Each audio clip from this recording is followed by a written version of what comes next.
everyone. Welcome to our next episode of Aria's More Than One video series, where we will go inside the different nationalities and culture of the AAPI community. It is important for all of us to understand the Asian American Pacific Islanders are not just one homogeneous group.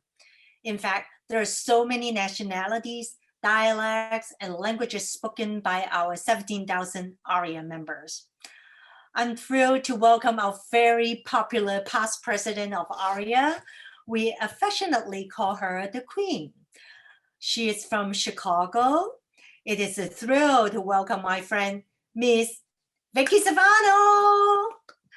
So Vicky is a Filipino-American immigrant, and she is going to talk to us about the rise of Filipino community in the US that has grown to nearly 3 million and is the largest AAPI subgroup in the West. So welcome aboard, Vicky. How are you? Good. Thank you so much for that nice introduction. I'm not the queen, but it's a great honor and privilege to be here with you today. To talk about the Filipino-American culture. Thank you so much, Vicky, for spending time with us. So let's start by getting an understanding on what the Philippines are like. Can you shed some light? Yeah, the Philippines, if you have not been there yet, it's a country of islands. There's three big islands called Luzon, Visayas, and Mindanao, but overall, we're 7,700 islands altogether. The biggest island of them all is called Luzon, and the main central business district is called Manila. Manila or Metro Manila because it has expanded to some other areas there because it keeps growing. A lot of developments happening, a lot of bigger, the economic development has grown so much. And so I live in Metro Manila. I live probably about 45 minutes to the city. And so there's that differences in culture between the three big islands. But mostly in Manila is where you see all the, it's just like San Francisco, it's just like LA, New York, very vibrant, a lot of traffic. But it's a lot of the biggest group of Filipinos live in Luzon and Metro Manila. We're 110 million population, so just imagine all that groupings in the Philippines. The main business district, what we call provinces. There's a lot of fishing villages and agriculture based industry. Because we are a land of natural resources. Your background looks like the Philippines. I love that. The coconut is our main national tree, where it gives a lot of different things that we get out of it. You have the coconut fruit, the juice. All those things that you see there, the leaves, we use that for something else. Filipinos are very resourceful and they make things out of nothing. So Vicky, would you consider Philippines an affluent country then? The Philippines is not an affluent country. We are considered a third world country. As although the Philippines amongst the Asian countries were probably the highest literacy rate of about 95%. We value education so much. Most of us speak English before we come here. Even what we call the jeepney drivers or the maids or the people in the working class, they can speak English. When tourists comes to the Philippines, they're easily acclimated because you can get to know what type of food, the areas and all that, because we all speak English. So a lot of us are educated when we come here. We're either high school or college educated before we come over to the US. So that's a big advantage when we come down here. Oh, okay. And there is a huge university in the Philippines, which is called the Heart of the Philippines, right? No, it's called University of the Philippines. Oh, okay, okay. University of the Philippines, where I came from, and they call it the Harvard University of the Philippines, because this is where top leaders and top political figures like presidents come from this university, and that's where I graduated from. And it's a highly selective university, and they call us, after you graduate, they call us Scholar ng Bayan, which are scholars of national scholars, because they are the ones, it's like if I relate it here, it's like, UC Berkeley. Okay. So before you came to the US at 25 years old, what was your life back home look like? Can you describe a little bit?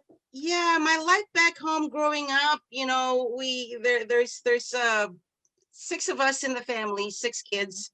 Obviously my parents, we live in a modest home, a 3-bedroom, 2-bath home. But we were surrounded with a lot of family members who come from the provinces to come down to the city to get educated, because most of the universities are in Metro Manila. And so we that's why giving back was so easy for me, because my parents, they adopted a lot of those people from the provinces. These are the people that who takes care of our farmlands back in the provinces, and come down to the city to get educated. Okay, Vicky, so how did you ended up here in the US though? So as I said earlier, me and my husband are in school together, although he's 3 years older than me. And he came down here in the US for education again. He took his MBA at Roosevelt University here in Chicago. And we separated for a while, and then I came in to be with him. But at the same time, we as a start-up couple, we tried hard to work our way up to be able to buy a house. First things that most Filipinos would think of when they come down to the US is to buy a house. A lot of the Filipinos who come down here mostly don't have homes back home. They rent for a long time. And so, when they accumulate some source of wealth, and save up for getting a first home, that's why we come down here for jobs. And five years into being here in the US, we bought our first home. It's a great feeling. It's a scary feeling, but at the same time, it's a sense of fulfillment and accomplishment for us, for both of us. Yeah. Is the US the only opportunity for Filipinos then? No, the US is one of the first, one of the main countries that most Filipinos go to. As you mentioned, there's about 3 million Filipinos here in the US. All across, the West Coast, Midwest, and the East Coast. But there's 10 million Filipinos across the world.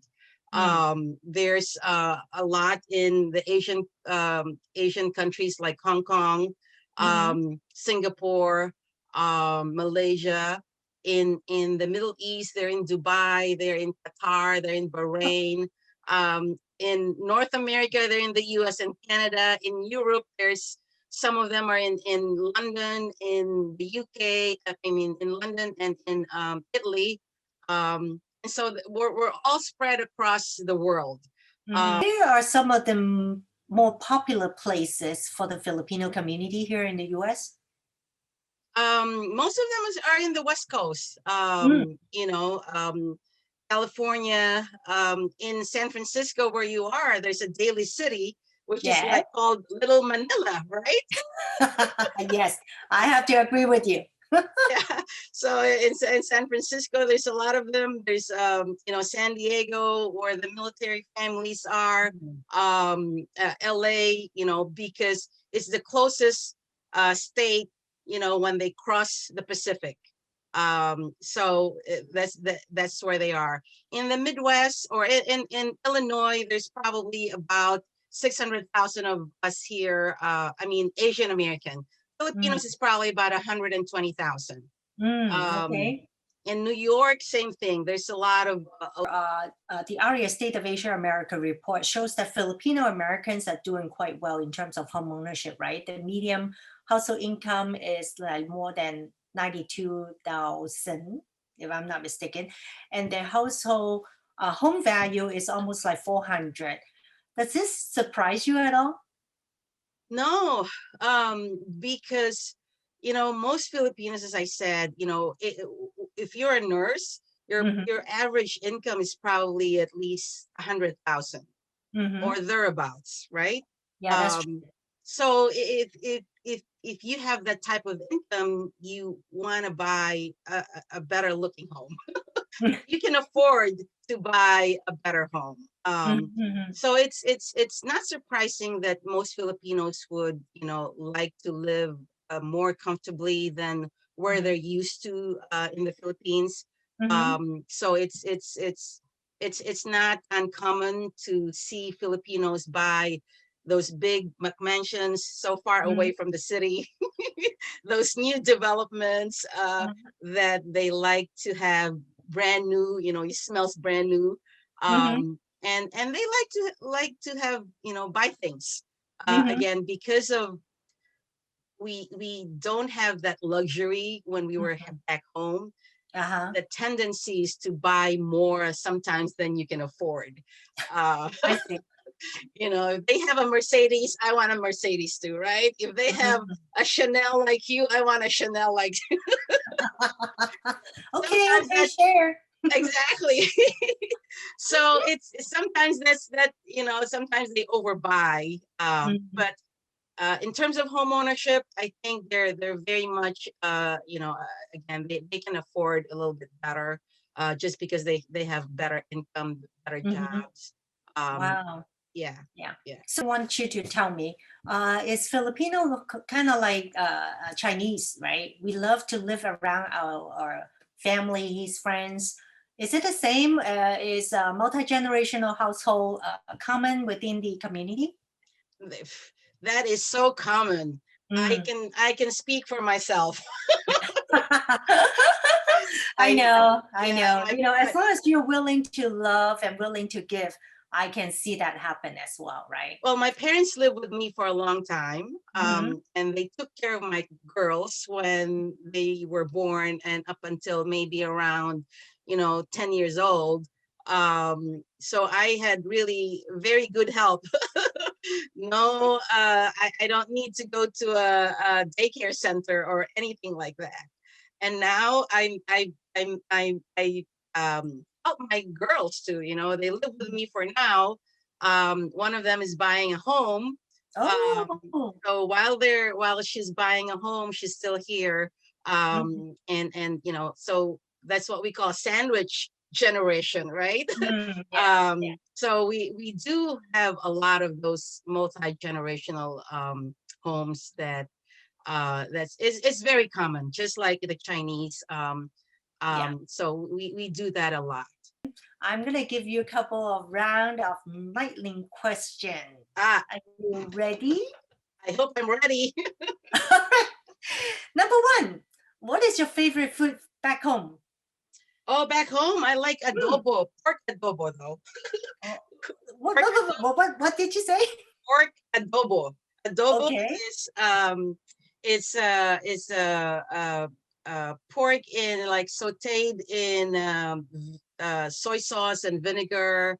Um, because most of our food is vinegar based because we Mhm. don't have refrigeration much in Uh-huh. the Philippines. Uh-huh. So to preserve the food, they use vinegar a lot. Oh, it makes sense. It makes sense. So we have a lot of those, vinegar-based food. So pork adobo, you should try it. Okay, all right. So the next question is, what is your favorite American food? American food, I really don't like American food much, but I like Japanese. I like eel, Okay, okay. All unagi, right. You can right? have all the eels, okay? You can have That's all right. the unagi. I scare them like crazy. Yeah. So, what was your favorite subject in school since In you go to school, I thought I said math, but I like math because it's very straightforward. But I like anthropology when I was in college. Mhm. I like my anthropology teacher. Anthropology is it's a a course on cultures and behaviors, Mm, human cultures and behaviors. So I feel like I'm a psychologist all the time with my clients. okay, if I need help, I'll come to you. Yes, please, anytime. Okay, so can you teach me one Tagalog which says we are family in Tagalog? We are family. Tayo ay isang pamilya. Tayo ay isang pamilya. Tayo Tayo, ay isang familia. perfect. Oh, done. Can you do it again? Tayo ay. Tayo, tayo is one word. Mhm. Tayo ay isang pamilya. Tayo ay isang familia. All Good right. Thank you so job. much, We are Vicky. family.